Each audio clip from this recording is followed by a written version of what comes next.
अन्याय झाला त्यांना न्याय मिळू शकतो. वाल्मिक कराड यांना पोलीस अटक करू शकली नाही, शेवटी ते शरण आले, त्यामुळे पोलिसांवर प्रश्नचिन्ह उपस्थित केलं जातं. असं आहे, एखादा आरोपी जर शरण येत असेल त्यामध्ये खऱ्या अर्थाने तपासामध्ये पूर्ण त्या ठिकाणी तपास पुढे जाणार असेल तर त्यामध्ये हे असे टीकाटिप्पणी करून काही योग्य नाही. काल म्हणाले पकडत नाही. आता शरण आला तर त्याच्यामध्ये त्या ठिकाणी 10 गोष्टी करायला लोक लागतात. तर मला असं वाटतं तपास यंत्रणेवर कुठलंही दडपण तयार होणार नाही. तपासामध्ये काल माननीय मुख्यमंत्री महोदयांनी सांगितलं आहे की या प्रकरणातला कोणी आरोपी, बीडच्या प्रकरणातला कोणी आरोपी ह्या सुटणार नाही. त्याला योग्य पद्धतीचे पुरावे, योग्य पद्धतीचं चार्जशीट ही तयार करावी लागतं.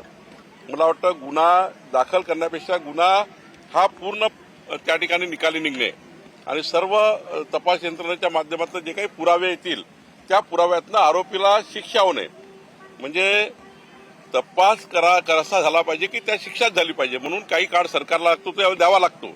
आता टीकाटिप्पणी करणारे करतात. संतोष देशमुख यांच्या गावचे गावकरी जलसमाधी आंदोलन करत आहे, आरोपींना अटक करण्याची त्यांची मागणी आहे. मला वाटतं माननीय देवेंद्रजींनी या ठिकाणी इतकं स्पष्ट आणि योग्य पद्धतीने तपासाचं काम सुरू केलं आहे. मी गावकऱ्यांना विनंती करेल की देवेंद्रजीवर आणि आमच्या सरकारवर विश्वास ठेवावा, आमच्यावर विश्वास ठेवावा.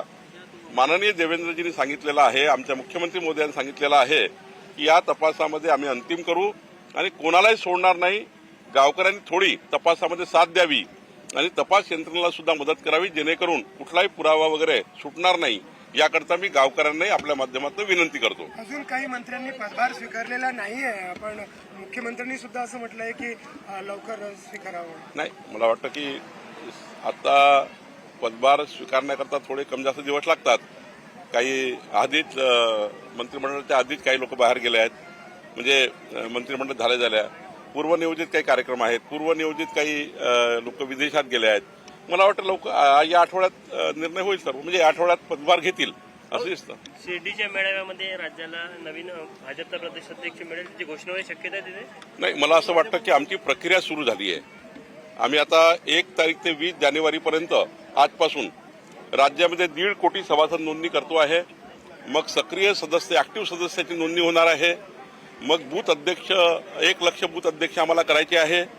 मग तालुक्याच्या अध्यक्षाच्या निवडी होतील, जिल्हाध्यक्षाच्या निवडी होतील, त्यानंतर प्रदेशाध्यक्षाची निवड होतं. त्यामुळं त्या निवडीला जरा मला वाटतं आपलं केंद्र नेतृत्व, आमचे राष्ट्रीय अध्यक्ष निर्णय घेतील.